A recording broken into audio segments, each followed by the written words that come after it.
MRPS వ్యవస్థాపకులు మందకృష్ణం మాదిగ పిలుపు మేరకు టీడీపీ, బీజేపీ, జనసేన కూటమి గెలుపుకు సంపూర్ణ మద్దతు తెలుపుతున్నామని పత్తికొండ ఫంక్షన్ హాల్ నందు ఏర్పాటు చేసిన విలేకరుల సమావేశానికి ఎంఆర్పీఎస్ జిల్లా నాయకులు advocate P Manoj Madiga, J Ravikumar Madiga హాజరయ్యారు. ఈ సమావేశంలో ముఖ్య అతిథులుగా ఎంఎస్పీ జిల్లా అధ్యక్షులు ఎస్ సుభాష్ చంద్ర మాదిగ పాల్గొన్నారు. ఆయన మాట్లాడుతూ టీడీపీ ఎమ్మెల్యే పత్తికొండ నియోజకవర్గం అభ్యర్థి కేఈ శ్యాంబాబుని, కర్నూలు పార్లమెంట్ అభ్యర్థి బస్తిపాడు నాగరాజును, ఆలూరు నియోజకవర్గం అభ్యర్థి వీరభద్ర గౌడ్ను మాదిగ ఉపకులాల మమేకమై గెలిపించాలని, మాదిగల ఓట్లతో గద్దెనెక్కిన వైఎస్ జగన్మోహన్ రెడ్డి సీఎంను గద్దె దించాలని వారు అన్నారు.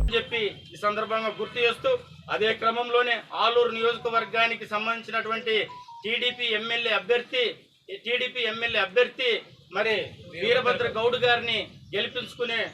పనిలో ఉంటామని చెప్పి, అదేవిధంగా ఆదోని ఎమ్మెల్యే అభ్యర్థి బీజేపీ అభ్యర్థి పార్థసారథి గారిని గెలిపించుకునే పనిలో ఉంటామని చెప్పి, అదేవిధంగా మరి మా పార్లమెంటు ఎంపీ అభ్యర్థిగా టీడీపీ ఎంపీ అభ్యర్థిగా బస్తిపాడు నాగరాజు గారిని గెలిపించుకునే పనిలో ఉంటామని చెప్పి, అదేవిధంగా ఈ కర్నూలు జిల్లాలో 7 నియోజకవర్గాల్లో ఉండబడే